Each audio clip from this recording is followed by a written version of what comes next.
Hello friends, welcome to three born talkies. आज जो movie के बारे में मैं बताने जा रही हूँ वो एक कोरियन लव स्टोरी है जिसका नाम ऑलवेज है। तो चलिए एक नए मूवी के सफर पर। कहानी शुरू होती है जहाँ हमारे मूवी का हीरो जेक को अब पार्किंग लॉट में एक नई नौकरी मिली है क्योंकि वहाँ के अंकल किसी नए शहर जा रहे हैं। वो पार्किंग लॉट पे टीवी देख रहा होता है तो वहीं हमारे मूवी की हीरोइन यॉन वहाँ आती है और उसे खाना देकर उससे बहुत बात करने लगती है। दरअसल यॉन ब्लाइंड थी और उसे पता नहीं था कि जेक वहाँ न्यू है। यॉन वहाँ पहले पुराने अंकल से मिलने आती थी और उनके साथ ड्रामा देखती थी, पर अब यॉन को पता चलता है कि वो अंकल जा चुके हैं और वो सॉरी बोलकर जाने लगती है। पर तभी बारिश हो जाती है और जेक यॉन को अंदर बुला लेता है। वो उसके लिए ड्रामा लगा देता है और यॉन भी काफी इंटरेस्ट से ड्रामा देखती है।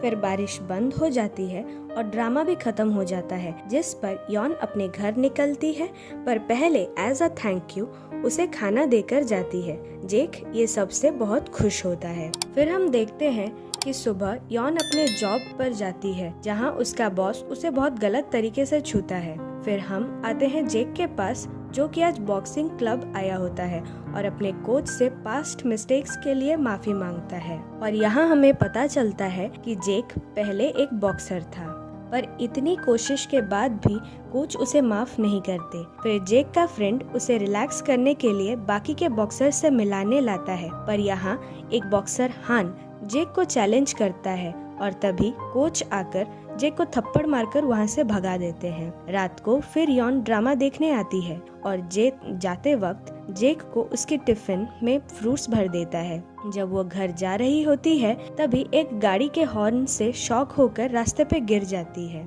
और ये सब देखकर जेक भागता भागता उसे हॉस्पिटल लेकर जाता है। हॉस्पिटल आते वक्त यॉन जेक का नाम पूछती है और बताती है कि ये तो एक फॉरेनर का नाम लगता है।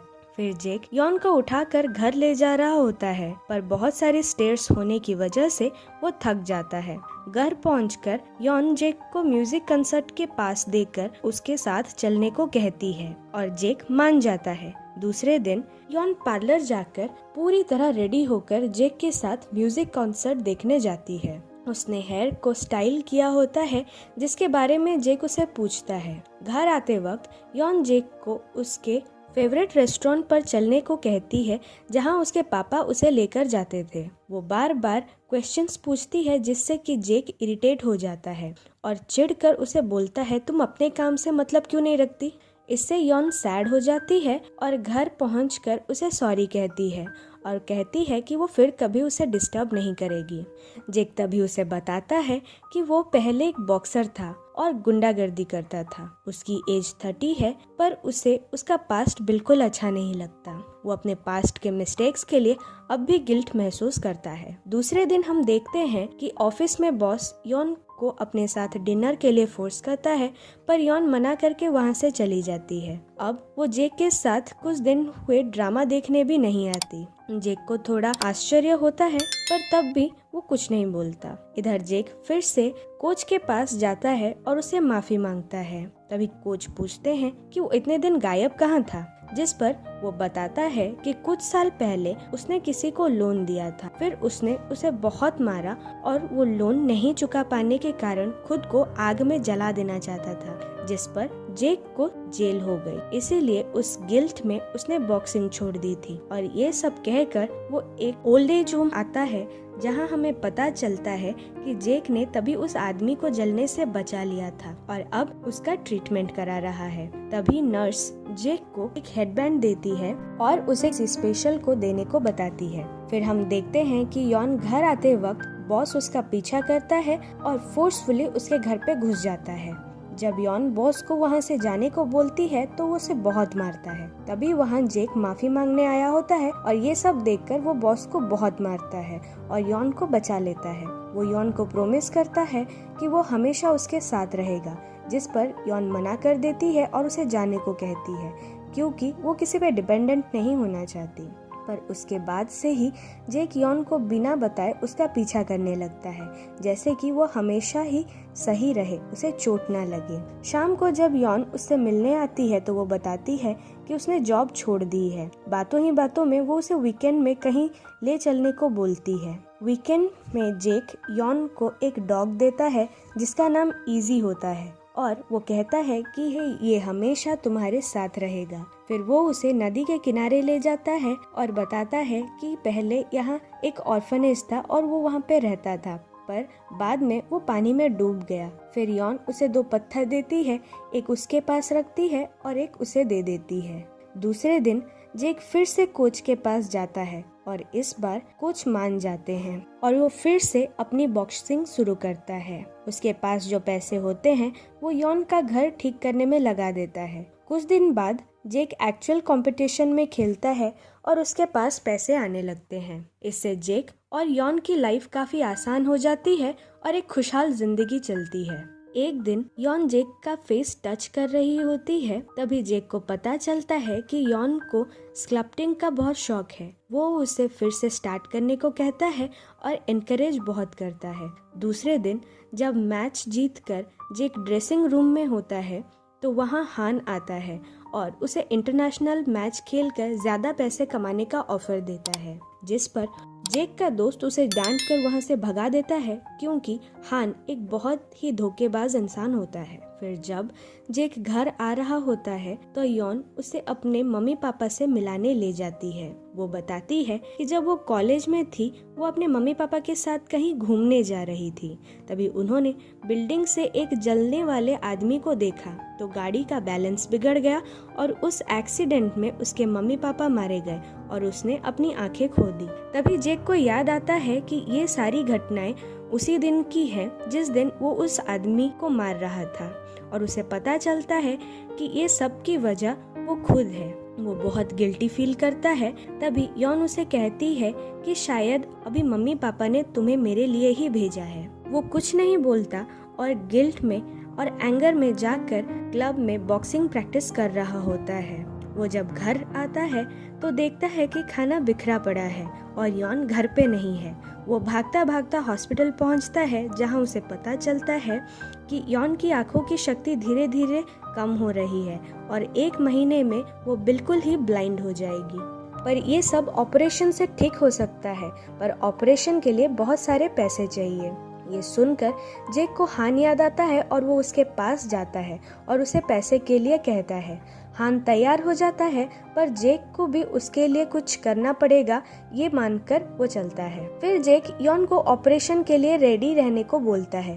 पहले तो वो नहीं मानती पर जेक के समझाने पर वो राजी हो जाती है। अब हान जेक को अपने बॉस से मिलाने ले जाता है जो उसे एक अंडरवर्ल्ड फाइटर से लड़ने का काम देते हैं। इसमें उसकी जान भी जा सकती है और अगर पुलिस ने पकड़ लिया तो भी उसे कोई नहीं बचाएगा। ये सब के लिए जेक तैयार हो जाता है और सामान पैक करने लगता है, जिस पर उसका फ्रेंड उसे फिर से सोचने को बोलता है। पर अब उसके पास ये एक ही ऑप्शन है। जाने से पहले वो यॉन से एक लास्ट बार मिलना चाहता है। तभी यॉन उसे कहती है कि ऑपरेशन के बाद सबसे पहले वो उसे ही देखना चाहती है। और ऑपरेशन थिएटर पे यॉन जाने के बाद जेक फिर से वापस आकर हान के साथ थाईलैंड चला जाता है जहां उसकी फाइट होती है। फाइट से पहले हान जेक को बताता है कि उसका ओपोनेंट एक किलर मशीन है और आज तक जो भी उससे लड़ा है वो जिंदा नहीं बच पाया। मैच तब तक खत्म नहीं होती है जब तक कोई मर ना जाता हो या हार ना मान लेता हो। मैच शुरू होती है और ओपोनेंट जेक को बहुत मारता है। रिंग में सब ने अपने सारे ऑडियंस ने जेक के ओपोनेंट पर ही बेट लगाया था, इसीलिए जेक के हारने पर सब बहुत खुश हो रहे होते हैं। पर जेक को बहुत सारे अलग अलग मूव्स आ रहे होते हैं और वो किसी प्रकार वो चैंपियन को हरा देता है। इधर यॉन का भी ऑपरेशन सक्सेसफुल हो जाता है और वो फिर से देखने लगती है। पर जेक के जीतने पर वहाँ के माफिया हान पर नाराज हो जाते हैं। अब जेक प्राइज में मिले डायमंड के साथ रिंग से वापस आ ही रहा होता है कि तभी हान पीछे से गुस्से में आकर उसे मारता है और सारे डायमंड्स ले जाता है। ये डायमंड्स वो लेकर वो पुराने माफियाज को देता है क्योंकि अगर वो ऐसा नहीं करता तो वो उसे मार देते। यॉन इधर जेक के काफी दिनों से ना आने के कारण यॉन उसका मिसिंग कंप्लेन करने पुलिस के पास जाती है, पर गर्लफ्रेंड होने की वजह से कंप्लेन अलाउ नहीं होता। फिर उसे कंस्ट्रक्शन की वजह से अपना घर खाली करना पड़ता है और जब वो शिफ्ट कर रही होती है तभी एक डिलीवरी मैन उसे एक हेडबैंड और एक ओल्ड एज होम का एड्रेस देता है, जहाँ वो भागी भागी चली जाती है और ये सब जेक उसके लिए भेजा होता है। वो तुरंत ही ओल्ड एज होम पहुंच जाती है और वहां उसे वही आदमी मिलता है जो उस दिन जल रहा था। वो उसे उस दिन की सारी सच बता देता है। ये सब सुनकर वो कुछ देर के लिए शॉक हो जाती है, पर फिर सैड होकर उसी नदी किनारे उस पत्थर को पकड़े बैठी रहती है। अब कुछ दिन और बीत जाते हैं और हम देखते हैं कि यॉन ने स्कल्पटिंग की और वास अभी वो वास बनाती है और एक एंटिक शॉप में ओनर के साथ काम करती है। फ्री टाइम में वो पेशेंट्स को देखने हॉस्पिटल भी जाती है। ऐसे ही एक दिन वो हॉस्पिटल गई होती है तो वहाँ जेक एडमिट होता है। जेक उसे देखकर खुद को बहुत कंट्रोल करता है, पर उसे टच करके यॉन को कुछ अपना सा लगता है, पर नाम अलग होने की वजह से वो कुछ नहीं बोलती। यॉन के जाने के बाद जेक बहुत रोता है और वो उसके पीछे पीछे जाने लगता है। यॉन एक एंटिक शॉप में फिर जाती है जहां उसे वास डिलीवर करना होता है। वो वहां अपना टर्टल छोड़ देती है और उसे बाहर जाते देख जेक उस शॉप में चला जाता है और वास खरीदने के बहाने टर्टल को ले आता है। वो जा ही रहा होता है कि तभी यॉन का डॉग इजी उसे देख लेता है और भौंक कर उसे गिरा देता है। तभी यॉन वहां आकर उसे माफी मांगती है, पर जेक जल्दी ही जल्दी वहां से कहीं चला जाता है। फिर यॉन एंटिक शॉप में आती है जहां उसे वो टर्टल नहीं मिलता।